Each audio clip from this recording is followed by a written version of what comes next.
Сәлем YouTube, сіздермен бірге Ернар Алтынбек. Бүгін біз Marvel хронологиясы тізбегін айтатын боламыз. Әлем пайда болды. Әлемдегі ең құдіретті 6 тас та пайда болды. Олар кеңістік тасы, жан, шындық, уақыт, күш және ақыл тастары. Әлемде өте күшті селестиалдар деген тіршілік пайда болды. Олардың ішіндегі Тиамут атты селестиал жер бетінде өз дәнін егіп кетеді. Ол дәннің арқасында жер бетінде алғашқы тіршілік пайда болды. Селестиалдың көздегені уақыт өте келе сол дән өсіп, жаңадан селестиал пайда болатын еді. Африкаға вибраниум есімді метеорит құлады. Селестиалдар дәннің жақсылап өсуін қадағалау үшін мәңгіліктер деп аталатын өзге ғаламшарлықтарды жерге жібереді. Қара эльфтердің болашақ патшасы Малекит дүниеге келді.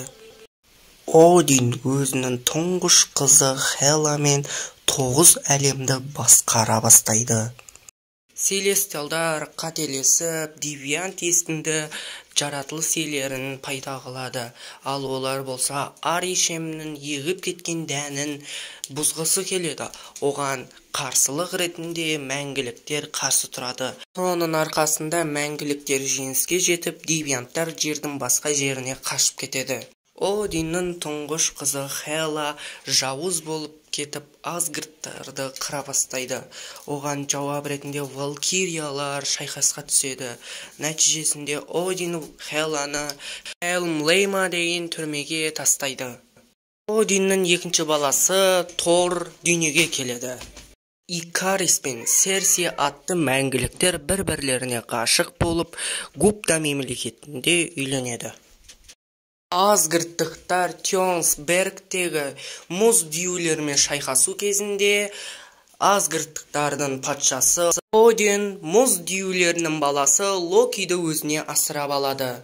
Тор мен Локиға Один әпкелері барын айтпады. Оның орнына Асгардтықтар Тессеракт атты кеңістік тасын сақтап отырғанын айтты. Ву есімді қытайлық жерден 10 сақинаны тауып алады, және де соның арқасында ол мәңгілік өмірге ие болады. Ана есімді мәңгілік ұмытшақтық аурумен ауыра бастаған соң, мәңгіліктердің көшбасшысы Ачак Теночтитлан қаласында мәңгіліктерді тарату туралы шешімге келеді. Сайлым қаласында Агата Харкнес есімді сиқыршы қара сиқырды қолданғаны үшін өлім жазасына кесіледі, бірақ та ол өлім жазасынан қара сиқыр арқылы қашып кетеді. Гидра басшысы Йоген Шмидт өз-өзіне супер солдат қылатын сары суды егеді. Нәтижесінде ол супер солдатқа айналады, алайда өз бет-әлпетінен де айырылады.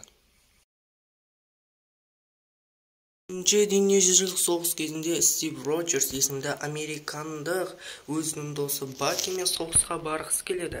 Дәл осы уақытта Стив Роджерстің әлсіздігіне байланысты оны жібермейді, ал Баки болса соғысқа кетеді.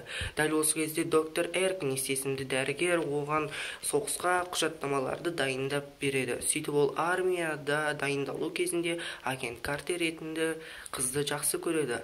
Кейіннен американдықтар супер солдат жасау туралы идеяны пайдалана отырып әскер іздейді. Дәл осы кезде Стив Роджерс өзінің қайсарлығымен көзге түсіп, оны тәжірибе жүзінде қолдануға алып кетеді.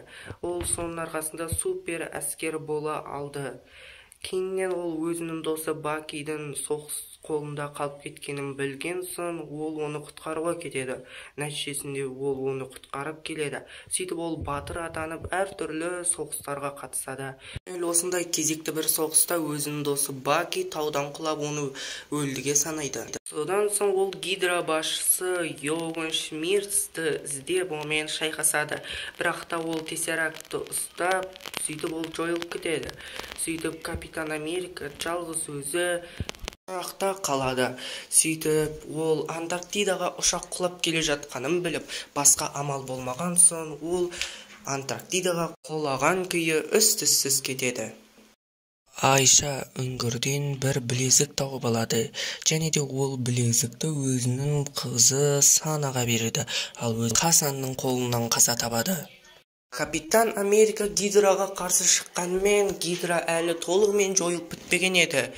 Және де Гидра тобының мүшелері таудан Баки Барнстың денесін тауып алады. Сөйтіп оған әртүрлі эксперименттер жасап, оны супер әскерге айналдырады. Америкада Кэрол Денверс есімді қыз дүниеге келеді.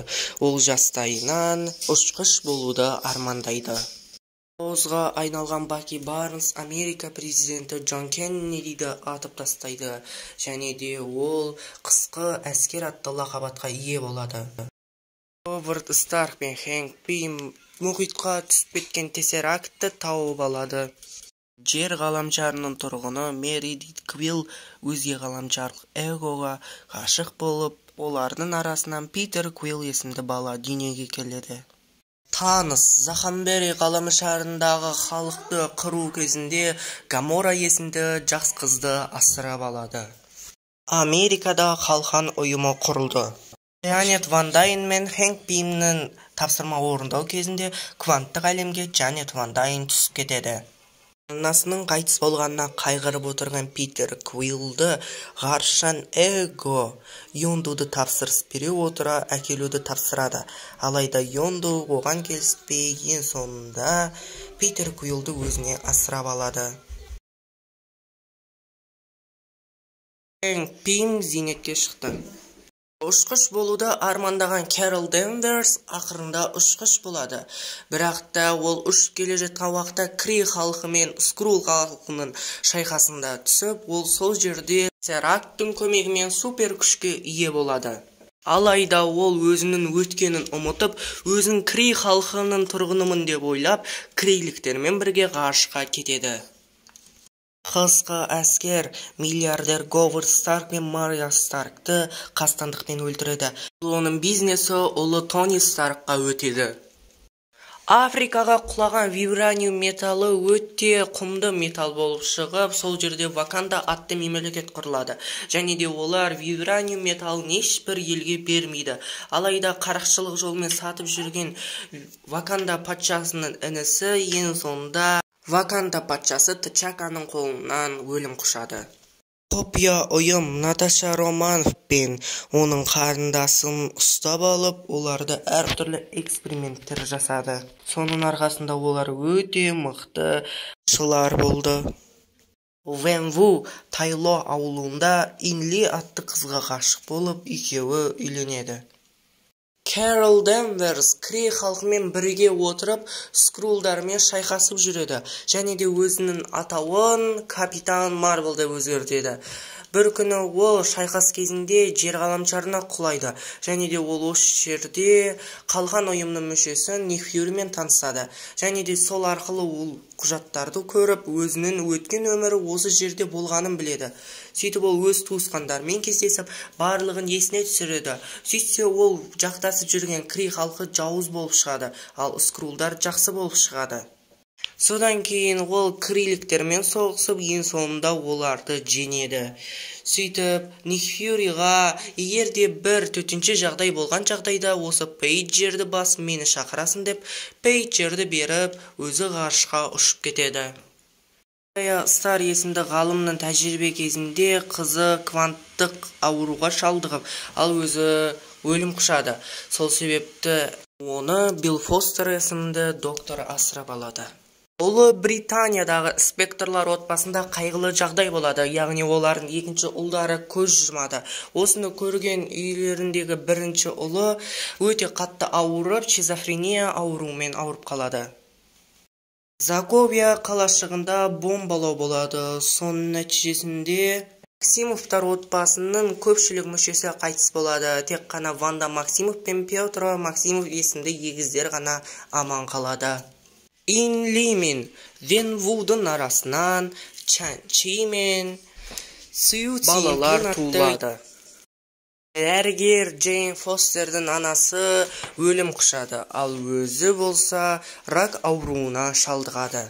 Інісі қайтыс болғаннан бері отбасылық жағдай қиындағаннан соң Марк Спектор өз еркімен әскерге кететін болды. Наташа Романов құпия ұйымнан шығып қашып кетеді және де өзіне қара жесір деген лақап қояды. Брюс Беннер атты доктор өз-өзіне эксперимент жасады және де эксперимент сәтсіз аяқталып, ол жасыл түсті халық есімді құбыжыққа айналатын болды. Қалқан ұйымының басшысы Ник Фьюри Клинт Бартонға қара жесірді өлтіруге тапсырыс береді. Алайда қара жесірдің ендігі әрі жақсы болып кеткенін білген соң, оны өлтірмей, оны да қалқан тобына қосуды сұрайды. Және де қара жесір де қалқан ұйымына қосылады. Вен Ву Қытай мифологиясында айдаһарды ұстау үшін Тайло ауылына шабуылдағысы келеді, бірақ та оған Инли қарсы болады. Содан Вен Ву Инлиді өлтіреді, ал олардың балалары Чан Чжи мен Сян Сянпин үйден қашып кетеді. Stark Industries-тің мұрагері Тони Старк кезекті бір жұмыстарында жүрген кезде оған өздерін 10 сақина деп атайтын террористер шабуылдайды. Және де ол сол террористерден қашу үшін өзіне жаңадан костюм ойлап табады. Сөйтіп ол террористерден 10 сақинадан қашқан соң сол костюмді әрі қарай жаңарту керек деген ойға келеді. Сөйтіп ол сол костюмді жаңартып 10 сақинамен шайқасады. Сөйтсе 10 сақина оның басты жауыз емес, оның жақын серіктесі, оның орынбасары басты жауыз болып шығады. Және де ол сонымен шайқасады. Шайқаста Тони Старк жеңеді және де халық арасында темір адам деген атауға ие болады. Сөйтіп ол қалқан ұйымының басшысы Ник Фьюримен танысады. Темір адам кезекті әлемді қорғау кезінде өзінің досы Роузбен бірге Иван Ванкомен шайқасады. Брюс Беннер, яғни халық Мерзес есімді құбыжықпен шайқасы батыр атанады. Асгардтың жаңа патшасы Тор патша болмайын деп жатқан еді. Бірақ та оған қарсы болған інісі Локи оған жаман ой айтады. Яғни Йотунхеймге барып, халықтарды қыр деп айтады. Оны Тор орындайды. Оған әкесі ашуланғаннан соң Один Торды жер ғаламшарына лақтырып жібереді. Ал оның басты қаруы балғасын оған лайықты етпей қояды. Сөйтіп ол жер ғаламшарында жүріп, Джейн Фостер мен оның достарымен танысады. Сөйтіп ол балтаның қай жерге түскенін тауып, сол жерде барып, балтаны көтермекші болады. Бірақ та ол сиқырдың кесірінен көтере алмай қалады. Сөйтіп жүрген уақытта ол Асгардтағы достарымен кездеседі. Сөйтсе олар былай айтады: Локи дәл қазір кезде Асгардта өз билігін жүргізіп жатыр деп айтады. Және де ол халықтарды қырғысы келеді деп айтады. Содан оның еліне деген сүйіспеншілігі оянғаннан соң балтаны көтеруге қайтадан лайықты болады. Сөйтіп ол Асгардқа келеді. Сөйтіп Локи Тордан жеңілетінін біліп, өзін қара құрдымға тастайды. Ник Фьюри кек алушылар деген топ құру жайлы ойланады. Антарктидадағы мұз астынан Стив Роджерс, яғни Капитан Американың денесін тауып алады. Және де оның жылыту арқылы оятады. Сөйтіп ол өз денесін жиған соң Ник Фьюри кек алушылар тобына сұлу жайлы ұсыныс тастайды. Локи қара құрдымға түскенмен тірі қалады. Содан соң ол сол жердегі Танс есімді титандықпен сөйлесіп, ақыл тасымен Читаури әскерлерін алып жер ғаламшарын жаулауға кіріседі. Ал оларға Ник Фьюридің құрған кек алушылар тобы қарсы шығады. Ол топта Клинт Бартон, Темір адам, Наташа Романов, Капитан Америка, Тор және де Халк есімді супер батырлар болады. Олардың барлықтары құрылып кек алушылар тобын құрады. Және де Нью-Йоркта үлкен шайқас болады. Нәтижесінде Локи жеңіліс табады. Сөйтіп ең сонда кек алушылар тобы жеңіске жетеді. Нью-Йорктағы шайқас кезінде Клинт Бартонның жебені жоғары дәрежеде пайдаланғанына қызыққан Кейт Бишоп қазақшы болуды армандайды. Және шайқас кезінде Кейт Бишоптың әкесі қайтыс болады. Нью-Йорктағы шайқас кезінде жерге шашылған Читаури әскерлерінің технологияларын қоқыс жинаушы Эдриан Тумс есімді адам жинап алып өзіне жаңадан құрылғылар жасай бастады. Капитан Америка өзінің Сэм Уилсон атты шәкіртіне сабақ үйретіп жатады. Сөйтіп ол бір күні қалған ұйымның басшысы Ник Фьюримен кездеседі. Және де Ник Фьюриді әлдекім атып оны жарақаттайды. Сөйтіп оның артынан қуалайды. Сөйтіп оны кездестіргенде ол оның да күшті супер әскер екенін біледі. Одан кейін Ник Фьюри қатты жараланғаннан соң қалған ұйымның көпшілігі өзгеріп кетеді. Яғни олардың барлығы сатқын болып шығады. Содан кейін ол Наташамен бірге Карнимзола атты программаны тауып алады. Содан кейін ол екеуі барлық шындықты біледі. Яғни қалғанның арасында гидра мүшелері бар екен, ал супер әскер ол оның досы Баки Барнс екенін біледі. Содан кейін Сэм Уилсоннан көмек сұрайды. Сөйтіп үшеуі бірге гидралықтарға қарсы шығады. Нәтижесінде қысқы әскер қашып кетеді, ал қалған ұйымы жабылады. Локиді Асгардқа келеді, және де ол Асгард түрмесіне қамалады. Темір адам Роудспен бірге әлемдерді қорғап жүреді. Бір кезде ол Олдрич Киллиан атты 10 сақина тобының мүшесімен де шайқасады, және де оны жеңген соң ұзақ демалысқа шығады. Тор Асгардты қорғау кезінде әкесі Одиннен шындық тасы туралы және де Малекит туралы естиді. Яғни Малекит дәл қазіргі кезде шындық тасын іздеп жүргенін, ал шындық тасы жер ғаламшарында екенін естиді. Сөйтіп ол жер ғаламшарына барған уақытта шындық тасы Джейн Фостердің денесіне кіріп кеткенін көреді.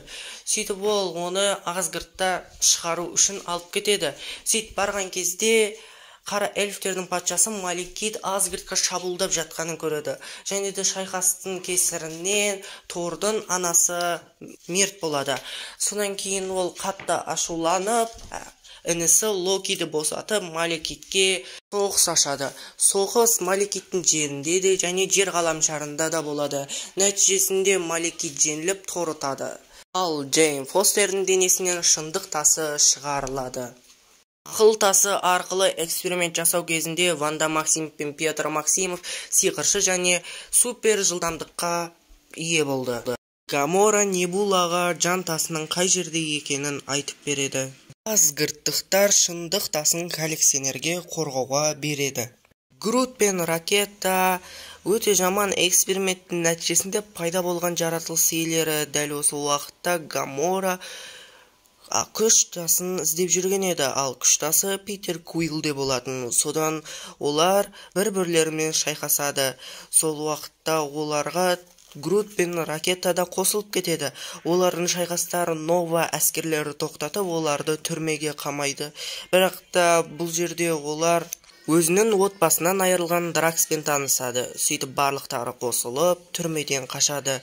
Түрмеден қашқан соң олар Ронанның және де таныстың жаман ойда екенін біліп, барлықтары қосылып қарсы тұрады. Нәтижесінде Грут қаза табады. Тек оның кішкентай бұтағы ғана Ракетада қалады. Олар Ронанды өлтірді, бірақ танысты өлтіре алмады. Сөйтіп барлықтары Галактика сақшылары атты топ құрады. Ракета алып қалған бұтағы өсіп, онда атын Грут деп қояды. Галактика сақшылары кезекті бір әлемді қорғау кезінде суверендіктерге қателік жасап, олардың ашуына тиіп, кемелерін бұзып алады. Содан олар бір ғаламшарға түседі. Ол жерден ол өз әкесін көреді. Сөйтіп Жұлдызды лорд Гамора Дракс үшеуі әкесімен бірге кетеді, ал Грут, Небула және Ракета кемеде жүдеуге қалады. Сол кезде Небула сатқындық жасап, оларды жау қолына ұстап береді. Ол жерден ол Груттың арқасында шығып, Йонду, Ракета және де Грутпен бірге Жұлдызды лордқа қарай барады.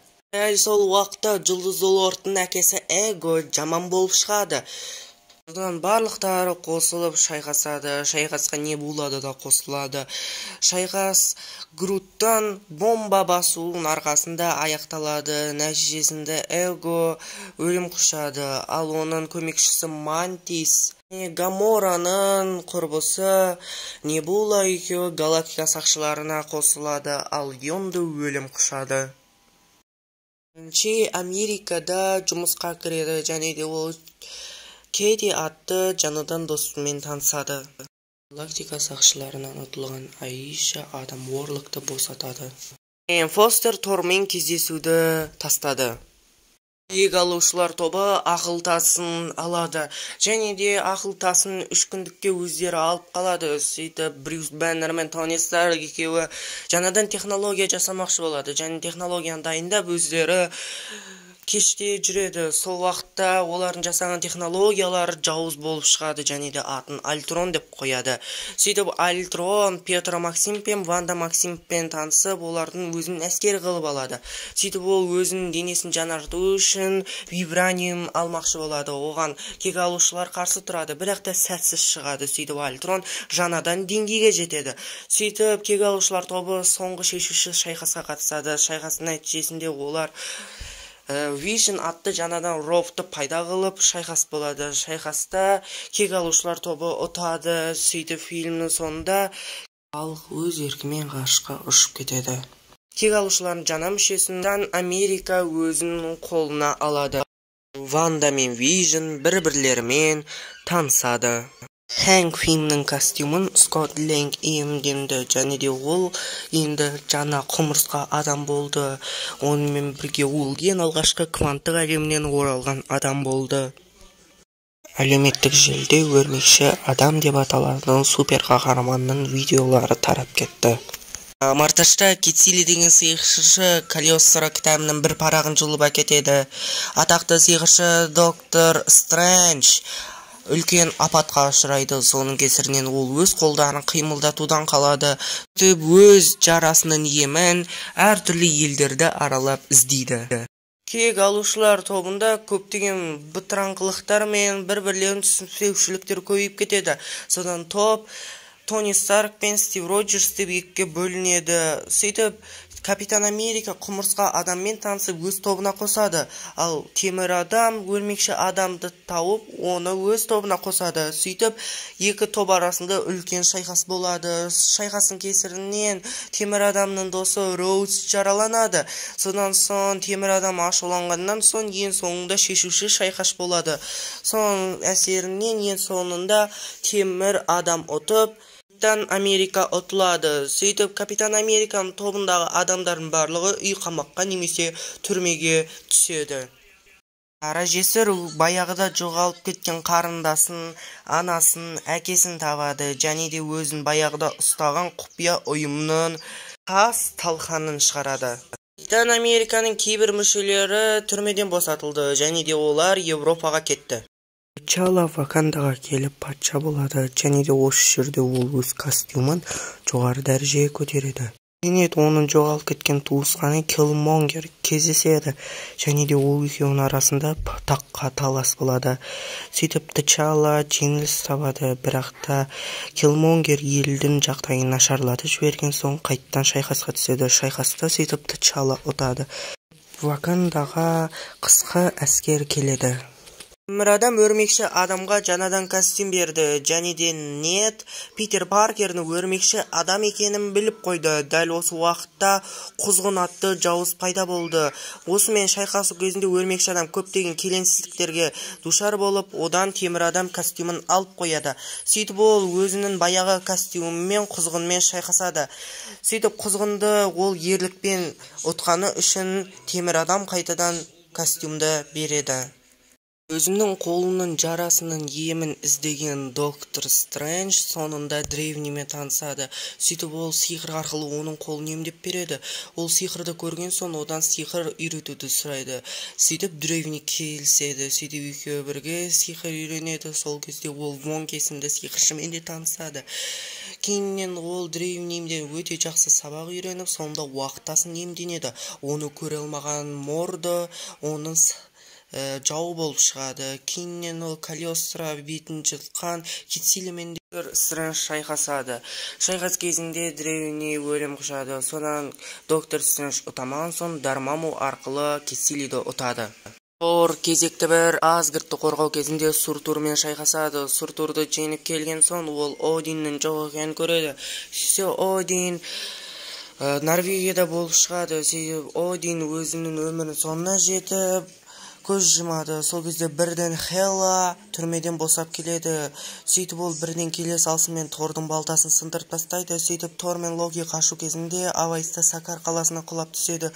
Сөйтіп ол жерде оны тұтқын деп алып, оны түрмеге қамайды. Сол жерде ол Колизей шайқасына қатысады. Колизей шайқасында ол халықпен кездеседі. Сөйтіп халықпен шайқас болған соң халыққа өзінің Тор екенін түсіндіргісі келеді, бірақ та оны халық түсінбейді. Сөйтіп ол өзінің баяғы кемесін көрсетіп, оны қайттан Брюс Беннер келбетіне ауыстырады. Сөйтіп осы жердегі Валькириямен танысып, және де Локиді алып, Сакар қалашығынан қашады. Сөйтіп ол Хелаға барғаннан соң Хеламен шайқасады.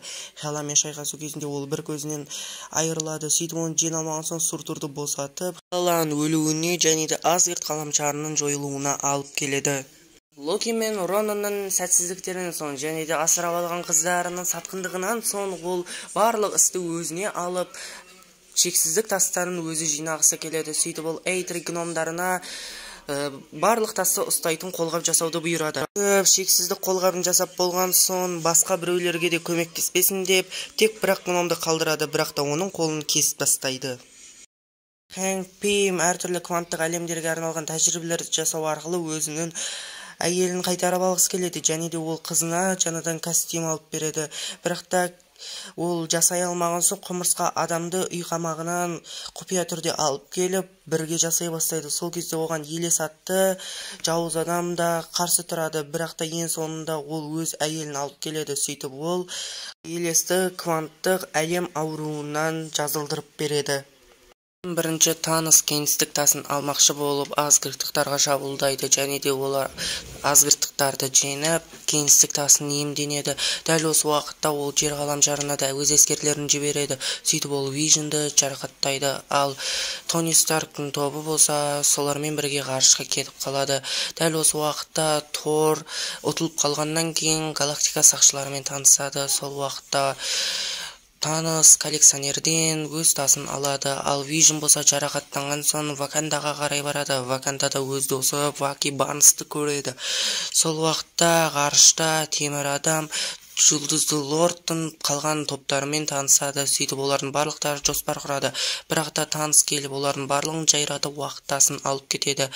Сол уақытта Тор Грут пен Ракетамен қосылып өзінің балтасын жасауға кетеді. Сөйтіп ол балтаға барған уақытта гномның қолынан айырылғанын көреді, бірақ та оны жігерлендіріп өзінің балтасын жасайды. Сол уақытта Капитан Америка Таносқа қарсы өте үлкен дәрежеде дайындалып жатады. Сол кезде Тор да келіп жетеді.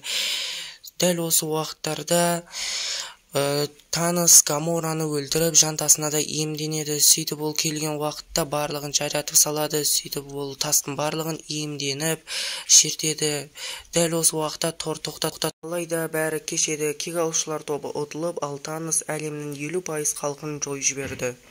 Таныстың 50%-ды жоюдың кесірінен Қара Пантера, Қысқы әскер, Сокол, Өрмекші адам, Мантис, Грут, онымен бірге Дракс, және де Жұлдызды Лорд, темір адам досы Роуз, дәрігер Стрэндж, Ванда Максимов, Елена Романов, және де Хоуп Ван Дайн, және де Джанет Ван Дайн.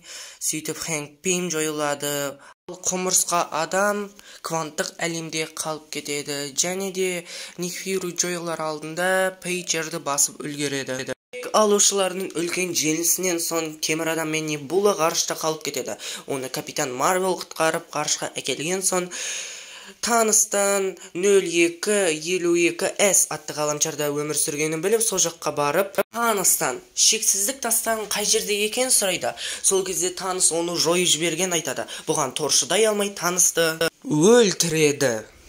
Басынан айырылған Клинт Бартон қатты қайғырып, өз-өзіне Ронин деген аттағы жалдамалы өлтіруші болады. Сөйтіп ол Уильям Лопес атты Эхоның әкесін өлтіреді.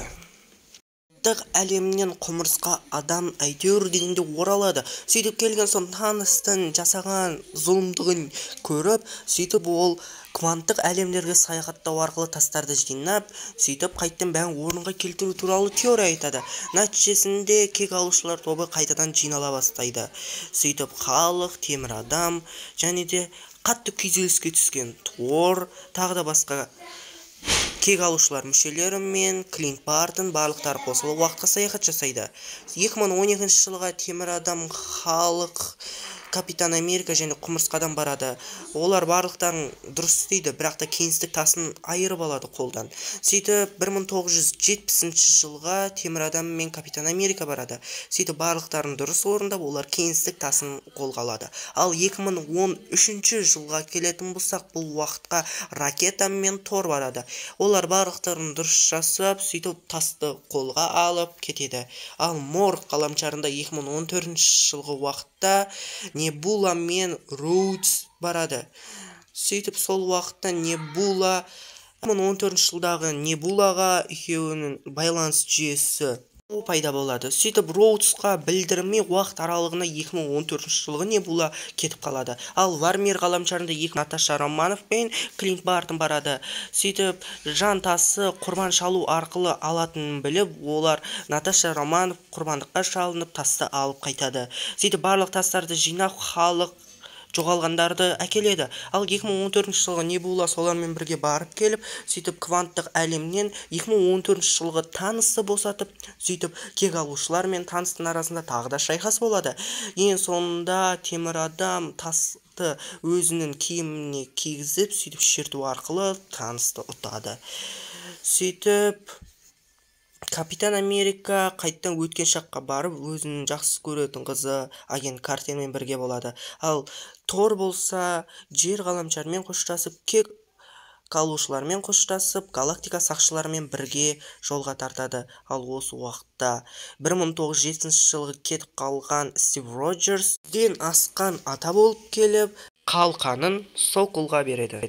Ванда Максимов таныстың оқиғасынан кейін қатты күйзеліске түсіп, Вествью қаласын жаулап алып, сол жерде ол өз ойынан Томми мен Билли атты балаларды ойлап табады.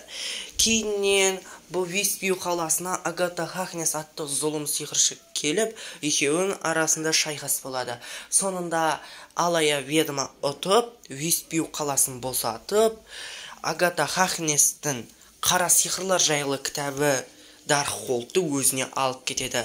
Ал таныстың оқиғасынан кейін қаза тапқан Вижн қайтадан жөнделеді. Кек алушылардың әртүрлі уақыт аралығындағы тастарды жинау кезінде 2012 жылдағы қателігінің кесірінен Локи Тессерактты алып қашып кетеді.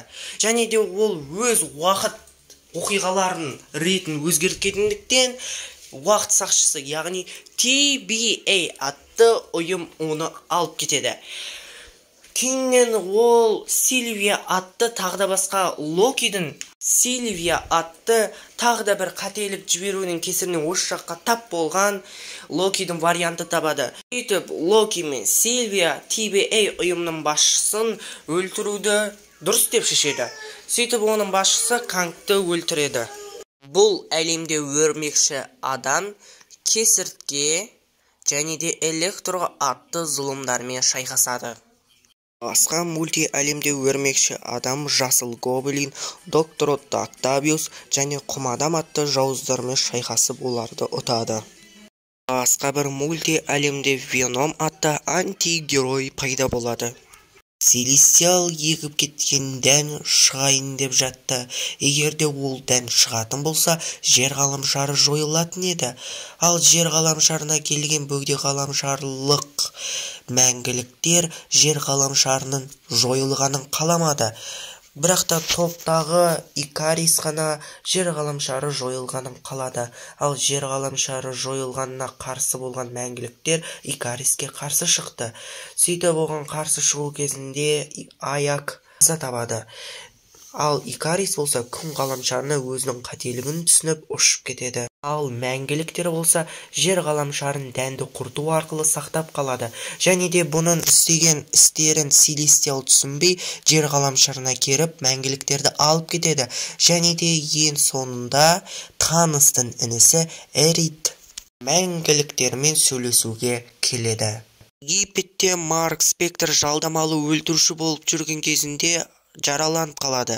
Сөйтіп ол Египеттегі белгісіз бір тастанды храмға келген уақытта оған Египет мифологиясында ай құдайы Хонсу келіп, егер де сен менің аватарым болсан, сенің жараларыңды жазылдырамын дейді. Және де оған Марк Спектр келіседі. Содан ол жаралары жазылып ай серісі атанады.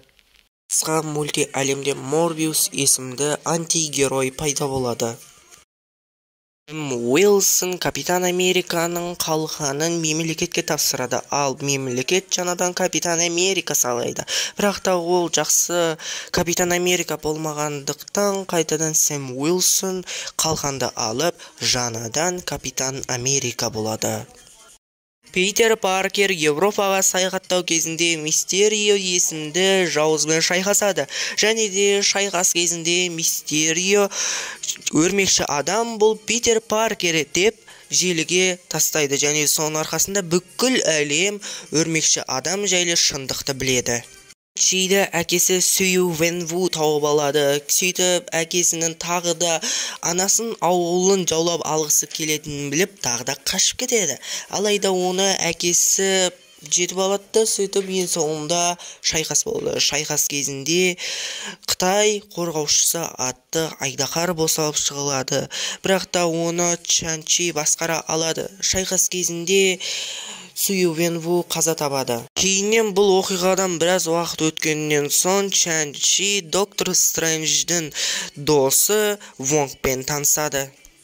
Өрмекші адам Питер Паркер екенін білген соң Питер Паркер өте үлкен танымалдылыққа ие болады. Сөйтіп ол бұл танымалдылыққа ие болғысы келмей Доктор Стрэнджге барып, барлығын ұмыттыруын сұрайды. Оған Доктор Стрэндж келіседі. Сөйтіп сиқыр жасау кезінде өрмекші адам көп сөйлегеннен қателік жібереді. Сөйтіп сиқыр қате орындалып кетеді. Соның кесірінен ол басқа мультиғаламдағы өрмекші адамның жауларын әкеледі. Оның ішінде Веномда келеді. Сөйтіп барлық жауыздарды қайттан өз әлемдеріне қайтару үшін бір жерге жинау керек екенін айтады. Сөйтіп өрмекші адам оның барлығымен шайқасып, ең соңында оның бәрін әкеледі. Сөйтіп оларды өз әлемдеріне қайтарайын деп жатқан уақытта өрмекші адам оларды жазылдырып барып қайтару жайлы ұсыныс тастайды. Сөйтіп өрмекші адам Доктор Стрэнджбен шайқасқа түседі. Шайқас кезінде Доктор Стрэндж айна әлемінде қамалып қалып, өрмекші адам ұтып кетеді. Сөйтіп өрмекші адам жауыздарды жазылдыру туралы идеясын қолданып, оларды жазылдырмақшы болады. Алайда олар жасыл гоблиннің айтқанын орындап, өрмекші адамды тыңдамай шайқасады. Нәтижесінде өрмекші адамның әпшесі Мэй тәте өледі. Сол уақытта өрмекші адамның достары Доктор Стрэндждің заттарын қызықтап отқан уақытта басқа мульти әлемдердегі өрмекші адамдарды шақырып алады. Сөйтіп барлықтары төртеуі өрмекші адамды тауып алып, оны жұбатып, сөйтіп қайтадан дәрі жасау туралы идеяны айтады. Сөйтіп барлықтары дәрі жасап, бостандық мүсініне жиналып, сол жақта жауыздармен шайқасады. Жауыздармен шайқасу кезінде олар ұтып, барлық жауыздарды жазылдырады. Сол кезде Доктор Стрэндж де айна әлемінен босанып шығады. Сөйтіп жауыздар осы мульти әлемде көп болғандықтан бұл мульти әлем жойыла бастайды. Сөйтіп Доктор Стрэндж бұл мульти әлемді ұстап қалу мүмкін емес екенін айтады. Тек қана өрмекші адам бұл Питер Паркер екенін ұмытса ғана бұл әлем жойылмайды деп айтады. Сөйтіп өрмекші адам барлық жақындарымен қоштасып, сиқырды орындаттыруға көнеді. Жасалғаннан кейін өрмекші адам бұл Питер Паркер екенін бәрі ұмытады. Барлық жауыздар өз үйіне қайтады, тіпті Веномда. Алайда Веномның кішкентай симбиоты бұл әлемде қалып кетеді. Арада біраз уақыттар өтеді. Өрмекші адам бұл Питер Паркер екенін ешкім білмейді. Ал осы уақытта Питер Паркер Мэй тәтенің зияратына барып, өзіне жаңадан пәтерді жалға алып, жаңадан костюм тігіп, өзінің батырлық істерін қайтадан бастайды. Ванда Максимов балаларынан және Вижннан айырылған соң, ол басқа мульти әлемнен Америка Чавес есімді батырды алып, басқа мульти әлемнен балдарын алып келгісі келеді. Оған доктор Стрэндж қарсы тұрады. Нәтижесінде үлкен шайқас болады. Шайқаста доктор Стрэндж қара сиқырлар кітабы Даркхолдты пайдалану арқылы оны ұтады. Алайда доктор Стрэндж Даркхолд кітабын қолданған үшін ода үшінші көз пайда болады. Ал капитан Чавес сиқыр үйрене бастайды. Бір күні Клио есімді қыз доктор Стрэнджден көмек сұрайды. Елена Романов қара жесірді Клинт Бартон өлтірді деп ойлап одан кек алғысы келеді. Дәл осы уақытта қалада Кингпин мен Эхо есімді бандит көбейіп кетеді. Сөйтіп оларға Клинт Бартон мен жаңадан Кейт Бишоп есімді қыран көздер қарсы тұрады.